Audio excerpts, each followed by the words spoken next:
اعوذ باللہ من الشیطان الرجیم، بسم اللہ الرحمن الرحیم۔ ان اللہ وملائکتہ یصلون علی النبی یا ایھا الذین آمنوا صلوا علیہ وسلموا تسلیما۔ اللہم صل وسلم علی سیدنا ومولانا محمد وعلی آل سیدنا ومولانا محمد وبارک وسلم وصلوا علیہ۔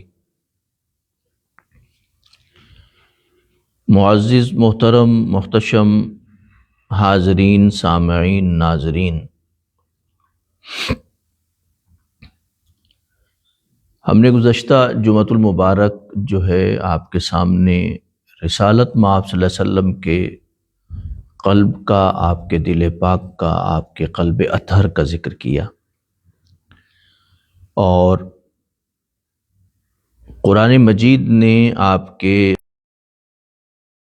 ہوئے قرآن مجید نے آپ کے قلب اطہر کا ذکر کیا،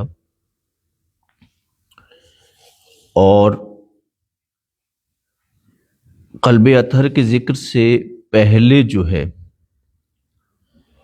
یہ بتایا کہ اصحاب جنت اور اصحاب نار جو ہیں وہ مختلف ہوں گے اور دونوں برابر نہیں ہو سکتے،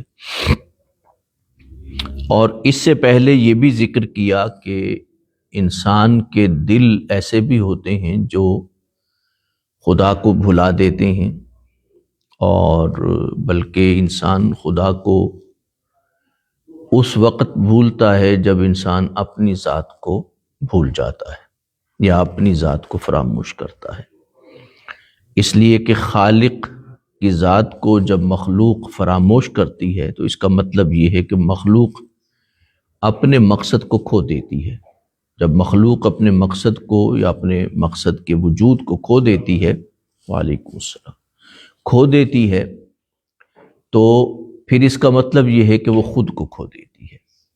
یعنی کسی کا اپنے مقصد وجود سے غافل ہو جانا یا اسے بھلا دینا یا اسے نظر انداز کر دینا ایسا ہی ہے جیسے کسی انسان کا اپنے آپ کو بھول جانا ہے۔ یہ کہنے کے بعد قرآن مجید یہ بتاتا ہے کہ ہم نے پیغمبر کریم کے دل پاک کو کتنا مضبوط بنایا ہے، کہ پہاڑوں کی طاقت، مضبوطی ان کی اور ان کی بلندی رسالت مآب صلی اللہ علیہ وسلم کے قلب اطہر کا مقابلہ نہیں کر سکتی، بلکہ جو سمندر ہے اس کی گہرائی بھی، اس کی وسعت بھی رسالت مآب صلی اللہ علیہ وسلم کے قلب اطہر کا مقابلہ نہیں کر سکتی۔ اس لیے کہ جب قرآن مجید یہ ذکر کرتا ہے کہ ہم نے ارادہ کیا کہ ہم اپنی امانت کو جو ہے وہ دیں، اِنَّا عَرَضْنَا الْأَمَانَةَ عَلَى السَّمَاوَاتِ وَالْأَرْضِ وَالْجِبَالِ، یعنی آسمانوں پہ اس امانت کو رکھنا چاہا، وہ اپنی وسعت، اپنی بلندی اور اپنی ہیبت کے باوجود اس نے انکار کر دیا۔ اسی طرح زمین نے بھی انکار کیا، پہاڑوں نے بھی انکار کیا۔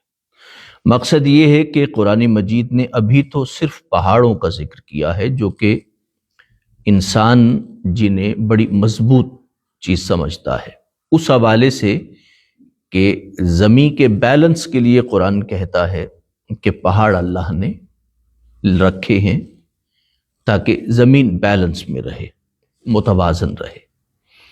گویا زمین کو متوازن رکھنے کے لیے پہاڑ ہیں، اور اگر پہاڑ جو ہیں وہ اگر اللہ کے قرآن کی ہیبت سے ریزہ ریزہ ہو سکتے ہیں تو اس کا مطلب یہ ہے کہ رسالت مآب صلی اللہ علیہ وسلم کے جو قلب اطہر ہے وہ اتنا مضبوط ہے کہ پہاڑ سے زیادہ مضبوط ہے، اور اپنی ہیبت میں اور اپنی عظمت میں پہاڑوں سے زیادہ بلند ہے۔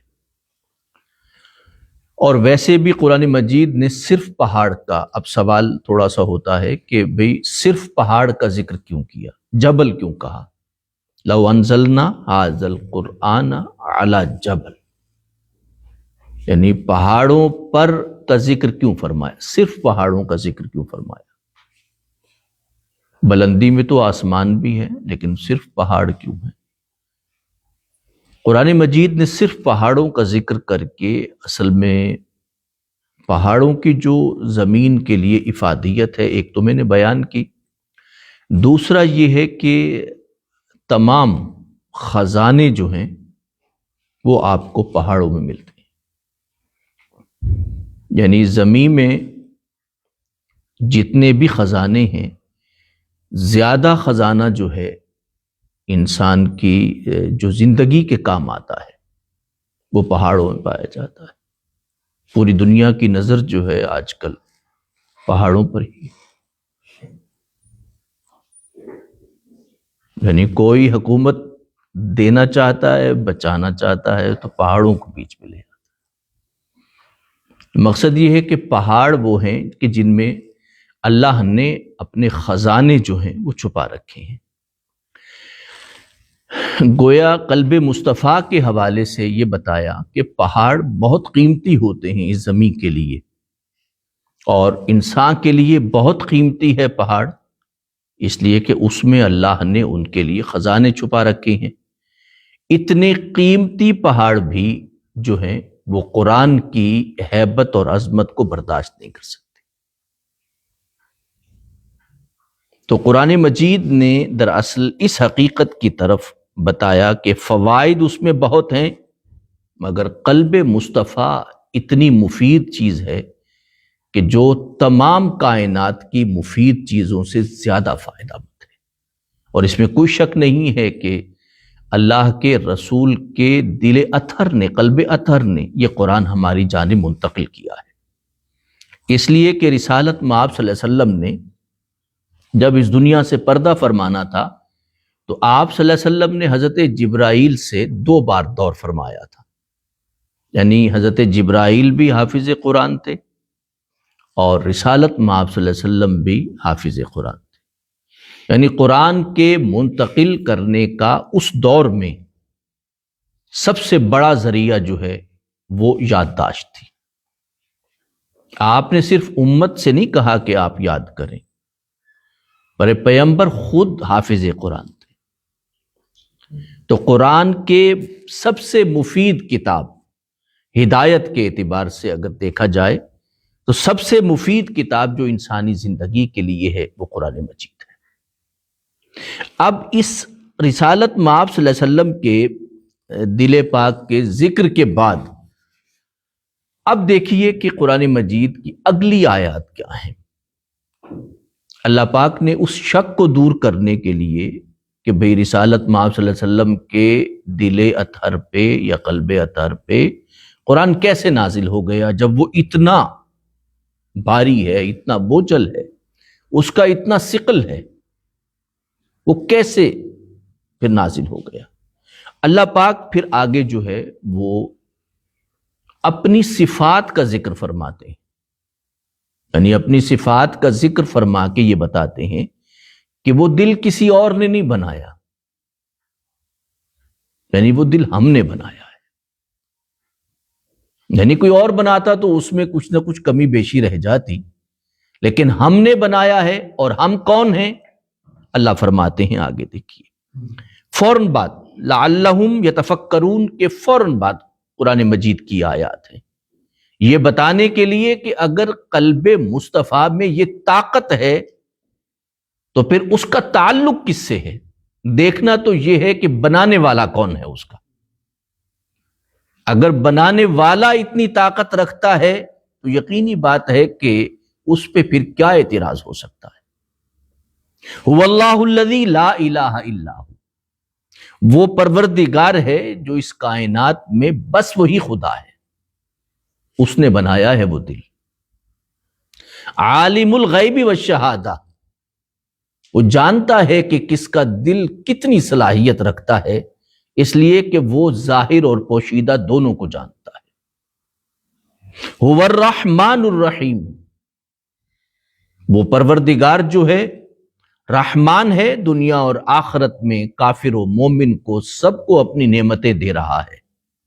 رحیم ہے، قیامت کے دن انسان کے اعمال کے مطابق اسے عطا فرمائے گا۔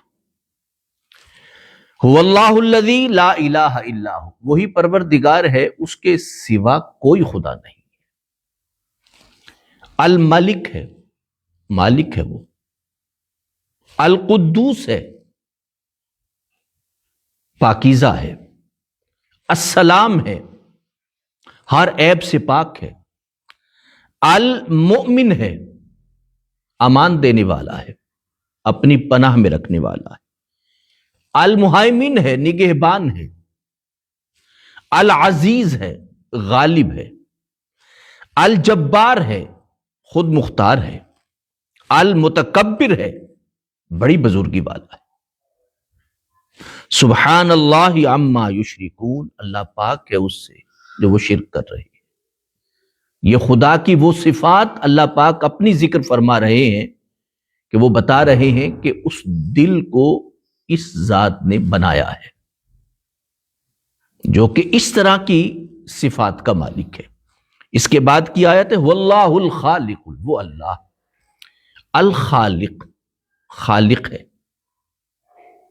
یعنی آپ اس دل پہ غور تو کریں، یا اس دل پہ خدا نہ خواستہ کسی کو اگر کوئی اعتراض ہے تو خالق اپنی ذات کو ہی دیکھ لیں۔ باری، بنانے والا۔ المصور، تصویریں عطا کرنے والا۔ لہ الاسماء الحسنی، یہ تو کچھ نام ہیں جو ہم نے، کچھ صفات ہیں آپ کے سامنے رکھی ہیں تاکہ آپ کا ذہن اعتراضات سے پاک ہو جائے، لیکن اگر آپ غور کریں تو اس کے لیے اور بھی بہت سے خوبصورت اسماء ہیں جو کہ ان کی صفات، اللہ کی صفات کے بارے میں واضح کرتے ہیں۔ یسبح لہ، اور پھر حقیقت یہ ہے کہ جو کچھ آسمان میں ہے اور زمین میں ہے سب کائنات اس کی تسبیح کرتی ہے۔ یہ ساری کائنات اس کے کرم سے چل رہی ہے، اس کی عطا کردہ نعمتوں سے چل رہی ہے۔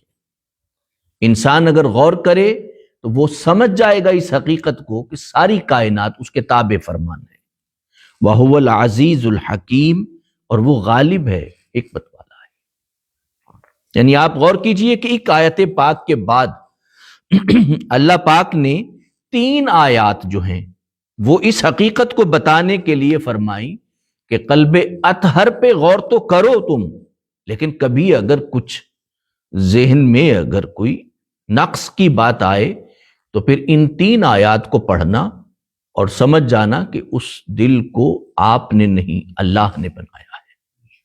جس طرح اللہ بے عیب ہے، اسی طرح قرآن جس قلب اطہر پہ نازل ہوا ہے وہ بھی بے عیب ہے، اور اگر قلب اطہر بے عیب ہے تو یقینی بات ہے کہ وہ ذات بھی بے عیب ہے۔ ہنوز نام تو گفتن کمال بے ادب، 1000 بار بشویم دہن ز مشک و گلاب، ہنوز نام تو گفتن کمال بے ادبیست، کہ 1000 بار اگر پیغمبر کے نام کو اپنے 1000 بار بشویم دہن ز مشک و گلاب، مشک و گلاب سے اگر میں اپنے منہ کو دھو لوں، اپنی زبان کو دھو لوں، تب بھی محسوس ہوتا ہے کہ پیغمبر کا نام لینا ایسے لگتا ہے کہ جیسے گستاخی کر رہا ہوں۔ اللہ پاک عمل کی توفیق عطا فرمائے۔